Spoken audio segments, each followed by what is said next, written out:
You have entry-level salaries starting at $70,000. You don't need a tech background. You don't need a college degree. You actually can come in and do most of the training for free online. Pre-2023, 70% of our members would land jobs, their first job at a consultancy, and about 30% would land their first job at some internal role direct for the company. And now in the back half of 2023 and now in 2024, we saw the exact inverse. We are seeing 70% go to internal companies and 30% of our talent going to the Salesforce consultancies. Welcome to Salesforce Radio, your destination for insights, news, and community connections within the dynamic Salesforce ecosystem. Bradley Rice, welcome to Salesforce Radio. Pleasure to speak with you today.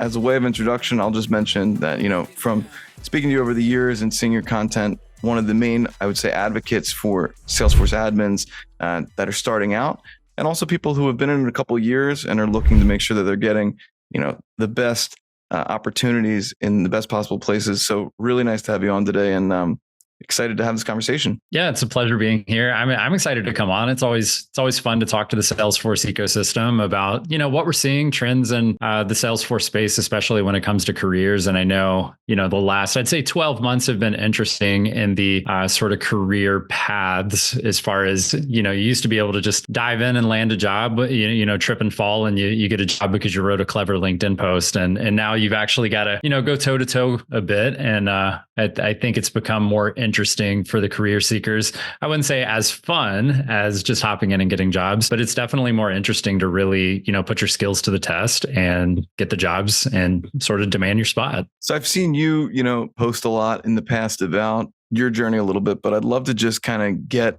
a bit of a background into your journey into tech, your journey into Salesforce, and then how Talent Stacker came to be. And I also saw that you guys had a really cool event. Was it 2 weekends ago? Love to hear about that as well. Yeah, for sure. So I'll give you the quick rundown. I've got crazy long versions of this that I've accidentally spilled out, where I just can't stop talking. So I'll do better to consolidate it for you. So my Salesforce career was basically, I came out of college. I did fairly well in college. Learning in that environment came pretty easy to me. I'm an auditory learner, so if I just pay attention in class, I'll do okay, as long as everything's covered. So school is good. I thought I was just going to come out. I had an economics degree coupled with an education degree, and I wanted to be a high school teacher. And my long-term goal was to be a high school teacher who taught economics, because I really enjoyed like personal finance and that kind of thing. So I came out of school. I thought I'd just hop into a job. I'd done a 1-year unpaid internship through local schools and things like that. I was like, man, I'm ready. And I could not find a job. I applied for, this was in 2011. So teaching jobs weren't as, I'll say, easy or available to get as they are today. So I came out and I applied for every school within 60 miles of my home. This was in West Georgia. I sent emails to every single principal, every school board of those local school districts. I tried everything to get their attention. I got one response, and it was just basically, we're not looking for anybody right now, but we'll keep you on the list. And I'll tell you too, I didn't follow up with any of those people because I tripped and fell into a Salesforce role, but they never followed up. I never finally had like people reaching out saying like, hey, we're ready. We've got some availability. It never happened. So I ended up having to pivot because at the time I'd taken a job making less than $8 an hour working at a local bank in like the operations department and doing some, like, they called it financial advising. It was not financial advising. It was advising people to get into whatever they said I should tell them to get into, but it wasn't based on like my actual abilities or understanding of a market. All that to say, I had no clue what was going on. I thought I knew everything, had absolutely no clue how to get a job. And I applied for anything and everything around me and ended up getting a Salesforce junior admin job. Did not know what Salesforce was. Had a lot of great mentors who said, just like stick it out. It was tough for like the first 3 months. I was kind of thinking about quitting. And fortunately, my wife said, hey, look, you've got a salary. It was only like $30,000. But she was like, look, you have a salary, you have a 401k, like you've got nothing better going for you. Like just stick it out. And I stuck it out. And after about 9 months, so 6 months later, things started to click. And I was like, man, I got it. Okay, I can do this. I see how these dots are connecting. This was long before Trailhead or anything like that. So I had no training, right? So this is like somebody, think about you, learning Salesforce and then 3 months later, like you hear about it on a podcast like this and you're like, okay, I'll give it a shot. And then 3 months later, you're probably still going to feel pretty lost. So that was the journey for me. But I had, like I said, great mentorship. People said, hey, look, this is a career. It's not a job. Long story short, ended up moving up into a solution architect role. That was a couple of jobs later with a consulting firm. Made great money there, 6 figures. That was awesome for me. I was about probably 23, 24 years old. And then I started my own consultancy when I was 27. And when I was 31, I started Talent Stacker. So it's sort of been this journey of going from junior admin to solution architect to starting my own consultancy to giving that up to lean into helping other people start Salesforce careers. And that was really a passion project where I was like, maybe I can make a few bucks on the side while I do the Salesforce consulting stuff by helping other people land jobs. But it went way better than expected. And it was far more rewarding for me to help people in that aspect. So yeah, I really enjoyed it, leaned into it. And Talent Stacker was sort of birthed from following that trajectory. Well, that was definitely pretty concise, but I think I've got some questions. So yeah, for sure.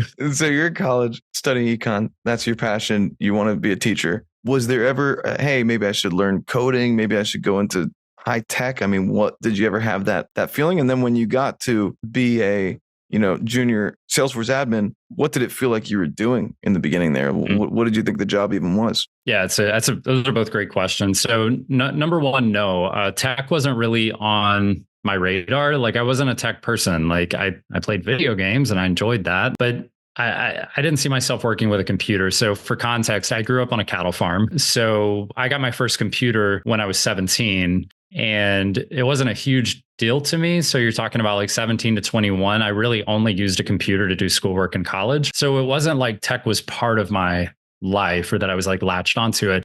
So really what I was considering was just going back to school and getting a master's degree. It was like, look, everybody says master's is the new bachelor's and you can't get a job if you don't have a master's degree. So I was like, I don't know what to do. I mean, I can't get a job out here. So maybe I'll just go back to school. And I was still well connected with the school and a lot of people who had decided to move on and stay in school. So I had a lot of connections. They were like, hey, come on, do this. Like the water's warm. And ultimately decided not to. It was really, I was applying for all these jobs. And I had this company, at the time they were called Greenway Medical Technologies out in West Georgia. And the guy calls me and he says, hey, I've got one question for you. I'm going to ask you an interview question. I've got one question. And he just said, what is a business process? Like describe a business process to me. And I did my best. I was really taken aback. I was like, aren't you supposed to ask me like what my biggest strength is or weakness or something? So I did my best. I thought I blew it, but long story short, they ended up giving me a call and the guy said, hey, look, I don't have a problem teaching people technology. I have a problem teaching them to understand how to think about how businesses function and what the business needs are and those kind of things. And you did a much better job answering that question than a lot of technical people do. And I don't have a problem teaching you the technical side. I can put you on some, materials, give you a few books and let you shadow our team. But I don't really want to teach you how to understand how do we generate leads? How do we nurture those? How do we get those into a sales funnel? How do we support those once they've purchased or upsell them or whatever else? Like, I'm glad you already seem to understand those things. And I think, maybe some of that came from the business degree. But it really took me down that path of, I guess, being able to get into the right job with the right person who understood what I needed. And they just, it was exactly that. There was a developer, there was a business analyst, and there was a senior admin, and there's the director of business services at the company. And to answer your second question, what did I think I was doing? I was pretty confused. They had hired me to be a Salesforce developer. We had this orientation call where they mapped out where everybody fit in at the company. Like we had just new hire orientation. So I was there with new salespeople, new support people, new HR people, and I was in the business services department. And they showed us where everything mapped out, but there was this really confusing part where it was like, you're in the business services department. And what that means is you sort of support the whole business and its processes. And I'm like,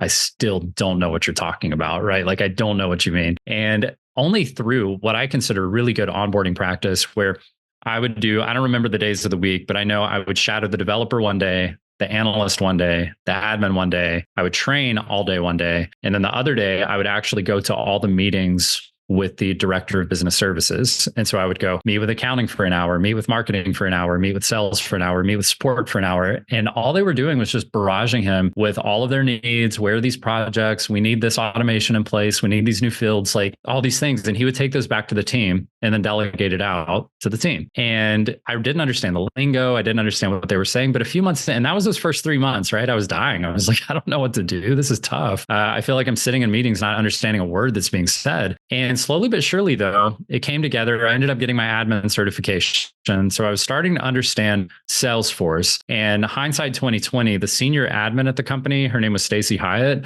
She's still in the Salesforce space, I think over at Cloud Code right now. And she would sit down with me. She'd pull out this marker board every now and then when she could tell I couldn't understand something. She would sit down with me and she'd map it out. Like I remember her teaching me about record types and page layouts. And it finally clicked. Like I couldn't understand why you would create a field, but it wouldn't display to the users because it was not on that page layout or whatever. And she's explaining like, not everybody needs to see this field. This is why that would actually get in the way and hinder them and those kind of things. And sometimes those light bulb moments, really carried me forward. But getting the certification gave me a lot of, I think, confidence that like, I'm not a dummy. I can do this. I've got the same cert that other professionals have. And then after about, like I said earlier, about 9 months is when I started to really realize like tickets would come in and I could handle them myself or maybe just ask a couple of questions to the senior. And I realized like, I'm going to be able to do this. Like if I keep my head down, I'm going to be able to actually excel at this and not just have a job. So that was kind of the direction. And finally, I figured out what we were actually doing at work and supporting all of these departments and using Salesforce as the platform that made the machine that is the company run. But it took a little while to figure out how all that went together.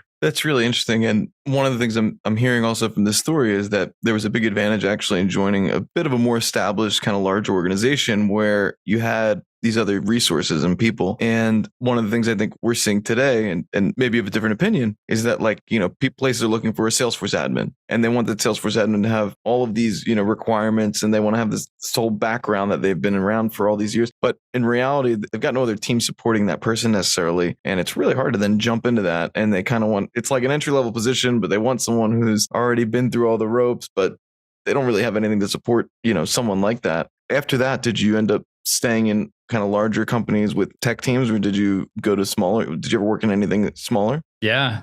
So I want to touch on the one thing you mentioned, which is absolutely true. And that is that, companies are trying to hire talent and they've been burned so many times. Like I get why they're putting like 2 to 3 years experience for an entry level talent. Not that they should, but I understand why they're doing it. And it's because of how many times they've hired someone truly entry level because they had a certification or two. And then they come in and they just really don't know how to function in the business, or they really don't even know what to do inside of Salesforce. You put them in a production org. I'll tell like a sort of an aside story. Me and my daughter play video games a lot, and the game that we're into right now is Fortnite, and we've been playing. It's fun.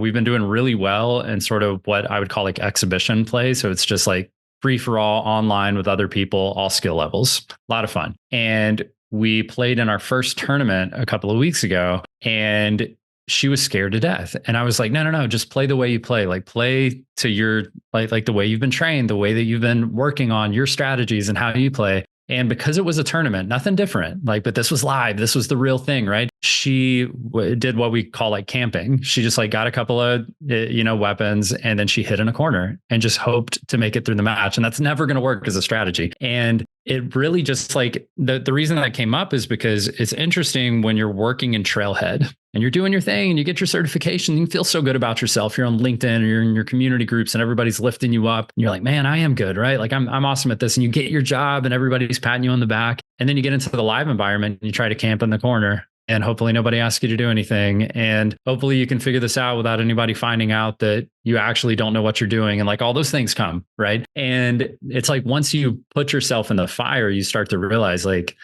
okay, maybe I could be humbled a bit. Like maybe there is way more to this than I ever could have imagined. And I'm still at the very, very tip of the iceberg on this thing. And that's true. And I think what happens is a lot of those professionals, they come in and they get that first job and suddenly they get really scared and they don't want to speak up and they don't want to raise their hand. They don't want to be the one to push back on an idea or a request, or when somebody calls them in and says, hey, we need your insight as our Salesforce administrator to help guide this conversation for how we're going to implement this new process. And they they're not ready for that conversation, right? And a lot of that is why we created Talent Stacker. Like I look and I would say the typical person who graduates from our program is me in my career path with somewhere between 12 and 18 months of experience. So by the time they come out of this very targeted training program, they are already at that 1 to 1.5 year mark from someone who maybe learned on Trailhead, got a certification, joined a community group, got a job. So it's a very different entry level person. I would still definitely call them entry level, but I think we noticed that the entry level market got tougher to compete in. And part of that, it's kind of like, man, I hate that it's not as easy as it always, or not that it always was, but that we had experienced before. And I hate that it's not as easy, but also at the same time, these companies need qualified professionals to enter into their teams, and easy isn't always good for the market. And sometimes we need it to be a little more competitive so we can actually get qualified talent into these companies so that they can be successful with Salesforce, so that they can expand their use of Salesforce, so that they can hire bigger teams, so that we can actually see healthy growth in the space and not people just wandering in who really don't know what they're doing, but they interviewed well and they got a certification. So I just wanted to touch on that for a moment. If you don't mind reminding me the question you were leading me into, because obviously by now I've forgotten. Oh yeah, of course I completely forgot it too, and I'm thinking of other things. I'm Awesome. thinking right now of stage fright. It's like someone they rehearse with their theater group or whatever, and then they get to that that final play. They get out there, and then all of a sudden, oh my gosh, these people are looking at me. And what I'm thinking about it in this whole thing is that also one of the really amazing things about the ecosystem is that how big it is, right? And sometimes, and I was speaking about this in another podcast with someone, you kind of forget that like the entire purpose, it's easy to forget your purpose in the Salesforce ecosystem, that it's actually to support businesses to like run certain processes and not just be in the system, right? And as someone who, sells a solution for Salesforce to very technical people, oftentimes, they sometimes have a hard time translating, how this solution is really going to help the end user, which it's interesting because that's the purpose of the job, right? But sometimes people forget that the solution that they're looking to solve for is a real business solution. It's not just something technical, right? It's not just something that's in the system. It's not just making the life of, myself easier as the implementer, but actually making the life of the user easier. And what will happen sometimes is people come to me and they'll say, hey, they're trying to solve something for something technical. As I said, like they're looking to, solve for some sort of form or a document, some sort of business process. But the opportunity that they see is really for themselves as a technical,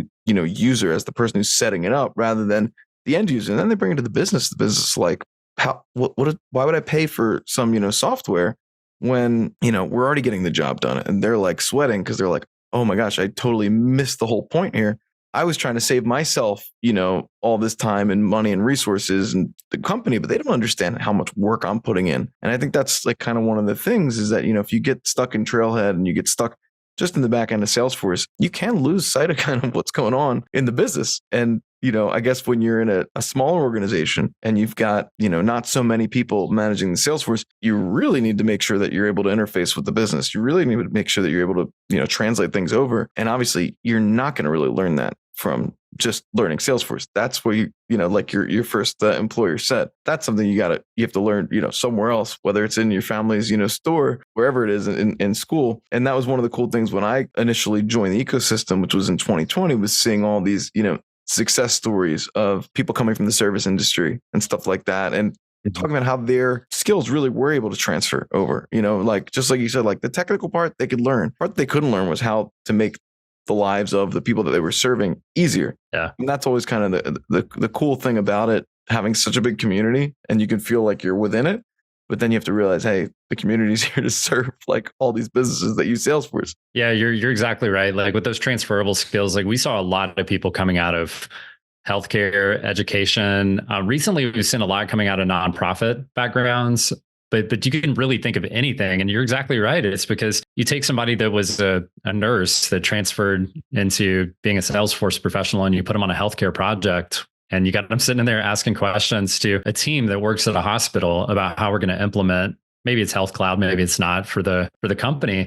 And man, that person's ability to carry that conversation and understand the nuances of what's going on there and sort of scaffold that knowledge over to say like, oh yeah, you're working on this process for these people. That's a really cool thing that you're doing. Like, I wish we'd had that when I was, working in that space. And yeah, that'd be really cool. Did you think about this? Did you think about that? And then like helping them build out the idea versus sitting there. And I've been here a lot. I think a lot of consultants have been in this space where half the battle on a consulting project is learning what this business even actually does.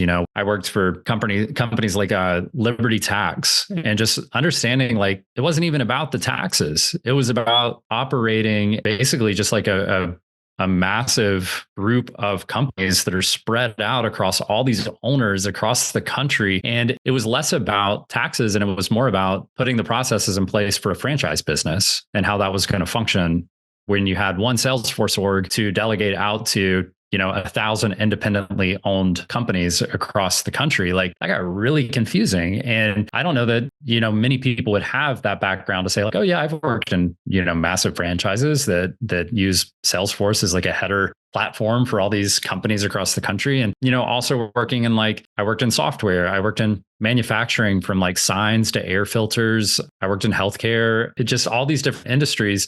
And I really liked what Salesforce did here in the last few years of making the consultancies more industry specific to a degree and sort of separate out the clouds to try to drive specifics into the industry. Because for me as a consultant, it would have been really cool to have been able to niched into an industry vertical versus coming into these businesses and being like, yeah, I'll meet with you at your sign shop and talk to you about how we're going to implement Salesforce to help your team. Like, first, let me understand how your business even functions. Like, what do y'all do? What do you sell? How do you market? Like, what's going on here? It's very difficult to take that through. And I've seen people coming, especially from like the nonprofit background recently, where they can just jump right into these consulting companies and give value immediately. And yeah, they've only got a couple of certifications and maybe 100 hours of project work on a, simulated project or something like that. But at the end of the day, they've got this background in fundraising and donations and the struggles of nonprofits and what they've seen nonprofits do really, really well. And then they come in and work in these orgs and they've got incredible industry knowledge to bring to the table, which a lot of Salesforce professionals have very little industry knowledge that they're trying to figure out how to give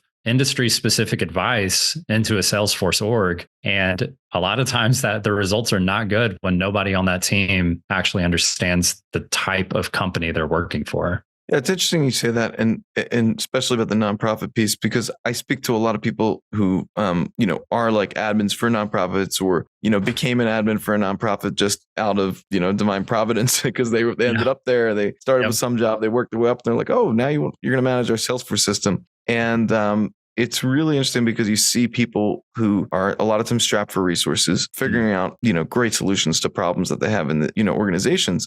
And obviously, nonprofits are a huge space, right? It's all different types of things, and especially with Salesforce, it could be anything from a very small foundation to like some giant organization that's writing millions of dollars in grants. But one of the cool things I've seen is people going from the for-profit world to the nonprofit world, from the nonprofit world to the for-profit world, and the amount of knowledge that they can bring. Just spoke to someone recently from Australia. And she came from nonprofit. Now all of a sudden she was working in this company where they do like gambling machines. And she was telling me all about all these different things that she was able to take from what she had done in nonprofits and bring it in there and then apply it to Salesforce, and also how they use the systems differently. And it also just goes to show you just how flexible Salesforce is, how it can be used in so many different ways, support so many different business processes. A lot of times we're not even talking about salespeople, right? Like salespeople, which it's not even the main use case at this point for Salesforce, which I find also, pretty interesting and kind of cool how that evolution happened. What are you seeing like in 2024? What do you think some of the trends are in the Salesforce space from a technical perspective? Like, where do you think things are going to go this year? Yeah, it's a good question. I'll tell you one of the trends we've seen, this emerged, I'll say in the last half of 2023 and going into 2024 has carried. And one of those things is obviously we're focused a lot on people landing their first job in the Salesforce ecosystem. So we have to stay on some of the trends that we see are obviously in that space. And one of those is that we saw a direct flip flop of pre-2023, 70% of our members, give or take, say 10%.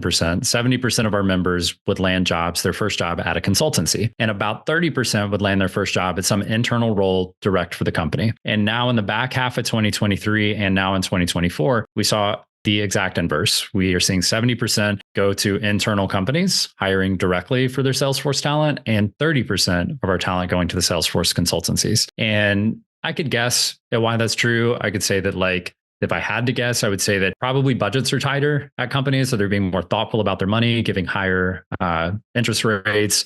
So not doing as much of borrowing to pay for big projects. So I think typically they would have just, gone through a big consultancy and paid the consultancy rates and allowed that to continue to happen. But because things were tighter, they looked for alternatives. And one of those alternatives being onboarding and training internally at the company for their internal Salesforce talent. And we've seen quite a bit of that happen. That's one of the things we've noticed, which I believe is also the cause of another massive trend that we've noticed. And I think this trend is actually throwing off a lot of Salesforce, I'll call them thought leaders or influencers or whatever you want to call these people. And what I think is thrown off now is that we're not seeing the same titles that we saw in, say, 2020, 2021. We're not seeing Salesforce admin, Salesforce business analyst, Salesforce developer. We're not seeing those generic titles nearly as much. And what we saw I'll go back, it's the exact same date range. The first half of 2023 and before, you could almost see any set of about 5 to 7 roles were very typical, like solution architect, technical architect, admin, developer, business analyst, maybe something like support specialist or CRM specialist would get tossed in there, something like that. But typically it was the same 5, 6, 7 roles over and over again for at least 80% of the jobs that we saw landed. And then that suddenly took this massive shift because consultancies tend to have a more formatted naming convention. They kind of know how they need to structure the roles to operate the projects that they're going to work. And they hire a bunch of the same thing. They'll hire 10 admins and 10 developers and 10 analysts and 10 project managers and those kind of things. But the internal roles are wild. They call people, I don't even know how they come up with these names sometimes, but we've seen it'll be a finance company. So instead of calling them a business analyst, they'll call them a finance analyst. Right. And so now they're not even on LinkedIn, they're not a Salesforce business analyst. They're a financial analyst. And that could be so misconstrued with different things. So now if you look at a survey and you say, going back to thought leaders in the space, it's oh no, we're seeing a massive decline in the number of Salesforce admin jobs and the number of Salesforce analyst jobs and the number of Salesforce developer jobs. What's happening? There's a massive just flattening, a saturation, right? What we're seeing is that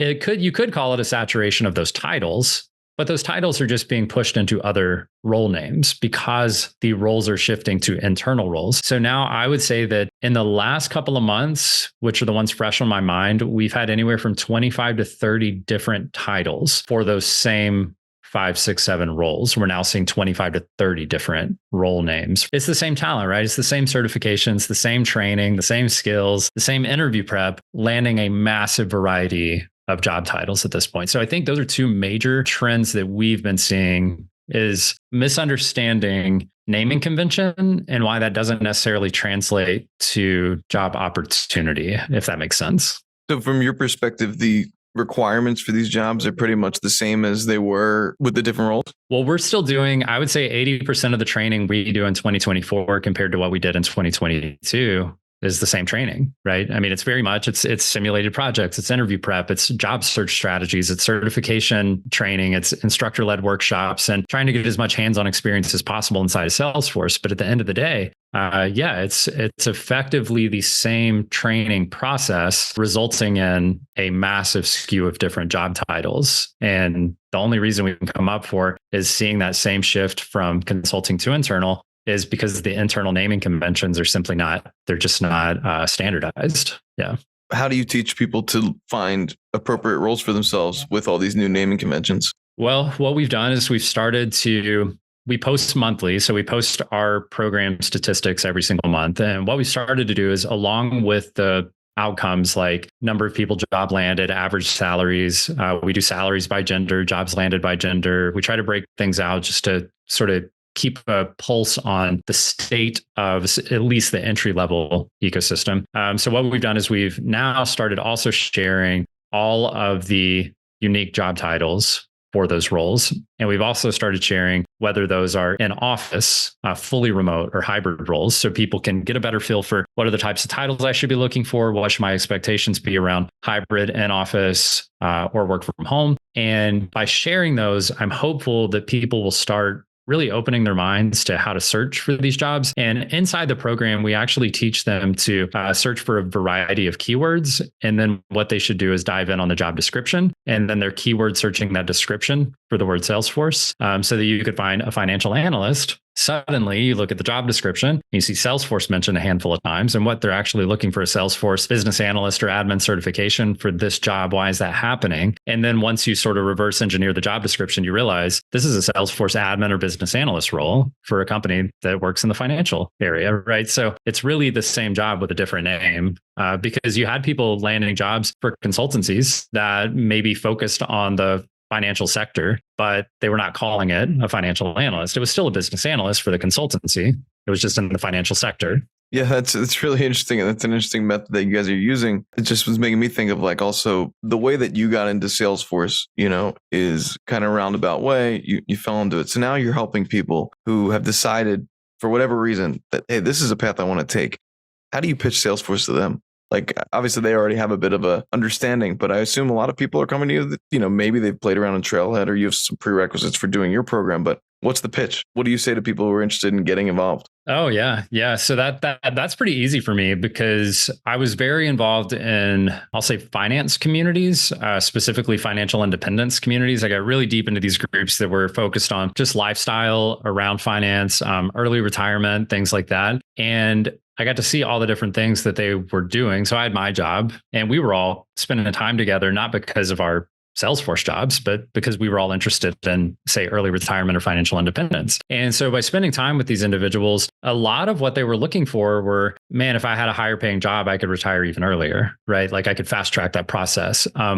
I want to work more to make more, but I hate my job. Like my job is so toxic or it's backbreaking and I'm dying, literally hurting myself at work to try to make a little bit of overtime and it's horrible. Or talking to teachers and they're going, every single year we get paid the same and we're expected to do more, right? Like they just want more and more and more out of us. And the best teachers are leaving for other jobs. And now I'm surrounded by either the passionate teachers, the ones that are sticking around because they really, really, really care about what they're doing, or I'm stuck with the teachers who don't have the motivation to go search for something better. And they'll just keep coming to work because it pays the bills or whatever else. And you take that across many industries like healthcare in 2020, like those people got just blasted, right? Like they were expected to just work more and more and more. And yes, sometimes they got overtime, but sometimes they didn't. And even with overtime, you can't just work yourself to death. Like it doesn't matter. At some point, you can't just face burnout every single day. And so I think a lot of the pressures that we saw on different industries made it really easy to pitch this idea of a Salesforce career. And most of the people we talk to at Talent Stacker are actually not aware of Salesforce. So we first go and we talk to people in totally different industries. Like we'll go, I was just on a podcast, a nursing podcast last month. So this is a podcast specific to nurses and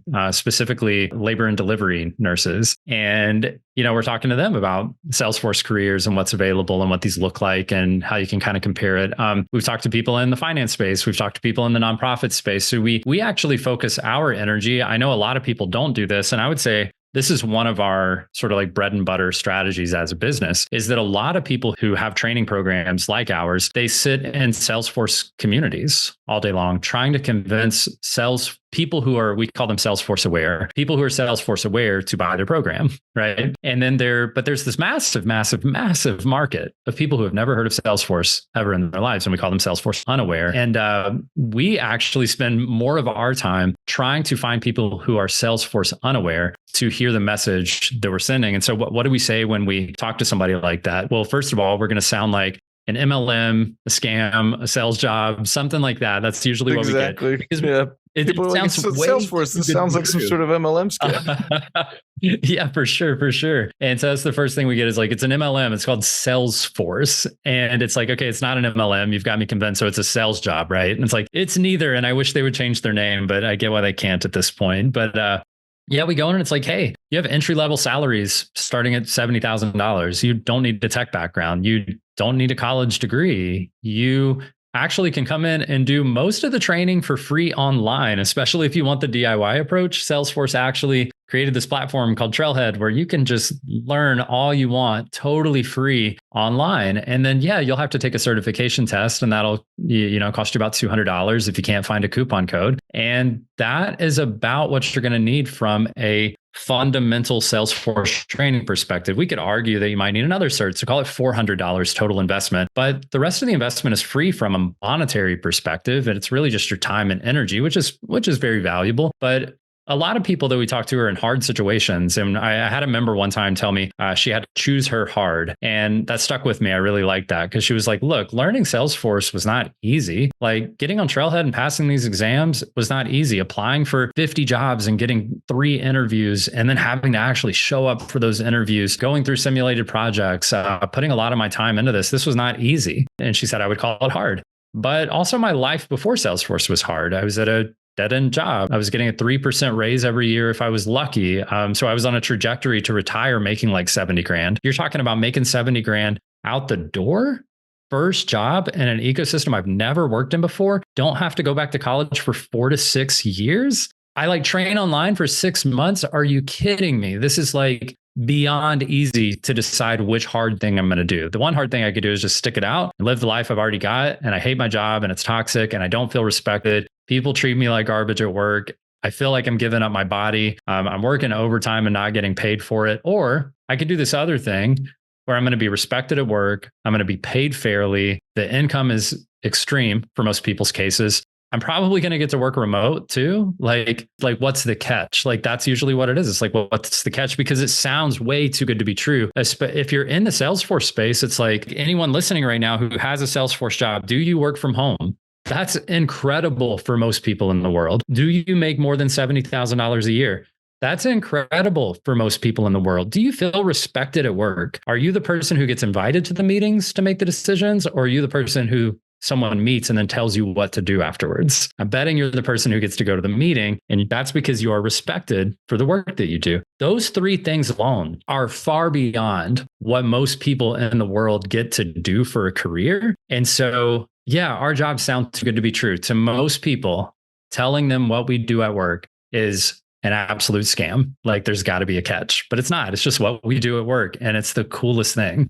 Yeah, I really appreciate that. And the idea between choosing the hard, it just took me back to when I started my role with Titan. One of the conditions was that I had to become a Salesforce admin. And I'm like, okay, I'll do it, whatever it takes. I look on the online, I'm like, okay, there's Trailhead. I'm like, I'm like, this doesn't make any sense. I don't know what I'm doing right now. I never opened Salesforce before. I had worked in other jobs and used CRMs. But they were like, yeah, it's a little different than the other CRMs you used. This is a little bit bigger than those other guys. And I start doing it. I'm like, okay, yeah, I kind of get this.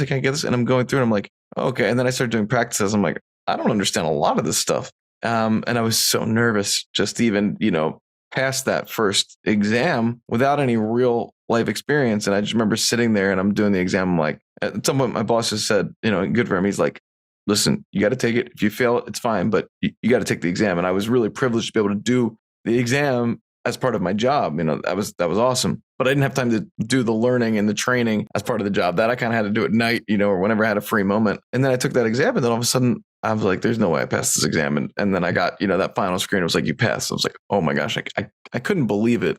It was a great feeling to kind of, to get over that and to get through that. And then the most important thing is that you got to keep going, right? You just got to keep kind of getting more skills, going farther with it. And I think that's one of the really cool things, this idea of just continuous learning. I think it's just a great value in general in any industry that you got to keep learning. You can't be stale. You have to keep going. And one of the coolest things I've seen this a lot with the legal industry. People who have law firms that have been around for 20, 30 years, and they weren't really doing things in such a digital first way, right? They were using old systems, old docking systems. And somehow or another, these, guys who are in these law firms will get this idea, hey, we should, start using Salesforce. And then they get so deep in it. And I've spoken to the heads of these, medium-sized law firms where these guys it's their firm, they've been doing this for 20 years, all of a sudden basically become Salesforce super admin, consultants. And they're doing unbelievable things in an industry that's not 100%. You wouldn't think Salesforce and legal, and then they start doing incredible things. And I spoke to someone last week, also another firm, they do lots of stuff. They're moving to Salesforce. They're super excited. And the way they were thinking about how to use Salesforce was so on point without ever really touching the system. And it just goes to show you, like, because of that culture of the continuous learning and the growing, and there's resources available, you can get people who really are ready to just innovate and keep pushing, the envelope. And that's one of the things I just absolutely, love about the industry, the ecosystem is that value on, hey, we're not going to stop. We're not going to stop. Yeah, you can't, right? You can't. I mean, when I started, it was what now, I guess 12, 13 years ago, which is insane. And workflow was the only, from like a declarative automation perspective, it was workflow. And then Process Builder came out. I don't know when, I think like maybe like 2015-ish, right in there. And it was incredible to switch from workflow to Process Builder. But you had to relearn everything. And about the same time, you were switching from Classic to Lightning. And there were a lot of transitions that had to be taken with just an entire interface overhaul. And then out of nowhere, they switched from Process Builder to Flow, basically. Not only switch, but tell you cannot create new process builders anymore, and you have to switch to Flow. Like, those are a lot of huge trends. And that's just one example. There are also so many features and functionality changing with every release, right? Like 3 times a year, all these releases coming out. And now the big thing we're seeing in 2024, which I meant to mention earlier, is this whole AI push from Salesforce. And for me, I'm like typical millennial. Like, I want everything like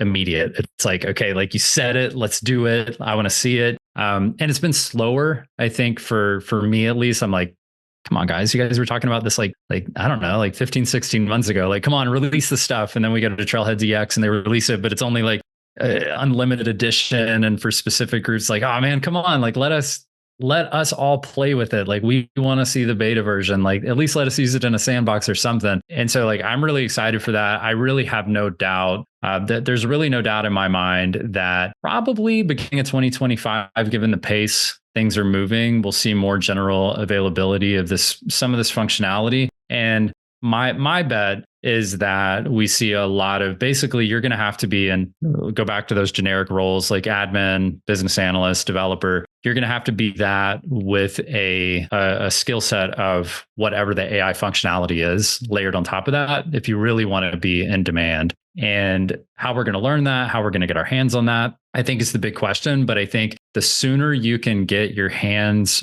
on actual AI functionality, and I don't know that I would say that that's available today, not generally available today, but as soon as it becomes generally available for companies to start seeing actual, ROI benefits from investing in Salesforce like AI feature functionality, then I think we're going to see a massive shift in that direction. Of course, we're going to see like fully AI roles that are just dedicated to the AI side, but then hybrid roles like crazy for all the roles we know and love today, add an AI version of that. And that's going to be in demand. So I'm really excited to see that emerge, because I think there's a lot there we can benefit from. But I also understand that the trust side of it, making sure that our data is protected, make sure our processes are protected, those kind of things are obviously really important. So I don't fault Salesforce for taking their time, but I'm definitely beyond ready. I was ready a year ago. I'm definitely ready now. Yeah. Yeah, I think we're all excited, and every event I'm at and I'm speaking to people, it's just, it's at the top of all of our minds in terms of what is it going to be like, and where are we going to see that return on investment? Question for you, before we wrap up, I don't know if you're currently doing consulting projects, but if someone could bring you, like, what would be your dream project right now? Like your dream Salesforce project? So I'm not currently doing Salesforce consulting, but I'll tell you that the thing I enjoy working on are brand new implementations. I'm not a big fan of enhancements. It's funny because I've talked to people who are like, I don't want to do a new implementation, like starting from scratch. Like, I want to work with something. And like, I love fresh implementations of Salesforce. It's like that I don't even have to work in a sandbox. Like, it's awesome. Like, I just get to go straight to production and test. Like, it's a beautiful thing. Like, nobody's in there yet. It's just me. So I can build it all out. And so I really enjoy that side of things. I would probably want to help. My perfect project would be helping probably a nonprofit local to my area. They don't have to be a nonprofit, but I at least want to be aligned with their mission as a company. I've sort of gotten to that point in my career where I don't just want to do work for money. Like, I want to do, I'd rather really lean into a company so I can do the best work that would really inspire me to not just solution for something, but create the best solution for that company and like actually go out and like ask other people, like, what would you do here? This is what I'm thinking. And like really figure out what could be the best possible outcome for this company. And the reason for that is because I've kind of gone beyond Salesforce. Also, like I enjoy marketing. I enjoy sales a little bit. But I only enjoy selling things that I really believe in, right? Like I don't want to sell anything. I want to sell something I'm like driven to sell. Same with marketing. Like I don't want to market stuff that I don't want to write these like nurture evergreen email funnels for companies that I don't really want to pitch their product in an email. But I really enjoy that side of things, like email copy, writing copy, thinking about how emails can be used to create like a very scalable sales and marketing process. Like I like getting my hands dirty inside of the marketing automation platforms too now. So I think probably a nonprofit or at least a mission-driven company where I actually believe in their mission, I could help them implement Salesforce from the ground up, but then also help them with their marketing automation platforms and maybe working on the direction with their sales teams or however they earn money, this kind of thing. So yeah, I enjoy the full holistic approach, not just the technical side, but the really thinking about the front end, how we communicate with customers and those kind of things too. Yeah. I think that's a really great place to be. And I really appreciate that you've gotten to that place in your career where you can kind of see things from that higher up perspective. Yeah. Before we wrap up, if someone's listening to this and they want to get in touch with you and they want to, learn more about TalentStacker, where should they go? Yeah, I would say, given that you're listening to a podcast, right, then why not on whatever you're listening to it on? Just search Salesforce for everyone. And we've got our own podcast I think you'll enjoy. If you're new to the Salesforce ecosystem, I would just check out episodes 1 through 8. Those are basically a walkthrough of how to land a Salesforce job. So episodes 1 through 8 will walk you through that. Otherwise, you can always find me on LinkedIn at linkedin.com/Brad Force. Just search Bradley Rice also, and you'll probably find me with this like super bright orange background. And if you want to get started on your Salesforce career, just head over to talentstacker.com/now, and that will get you going with what we call our free 5-day challenge. And that is basically just 5 days of figuring out, is a Salesforce career the right fit for you? Bradley, it's been an absolute pleasure. Thanks so much for joining Salesforce Radio. Yeah, thanks for having me on. It was my pleasure, and I look forward to hearing more episodes from you guys in the future. Thank you for tuning into this episode of Salesforce Radio. Don't forget to subscribe for more exciting discussions, expert tips, and exclusive interviews with industry leaders. Stay connected with Titan, plus the power of the planet's leading CRM. See you next time.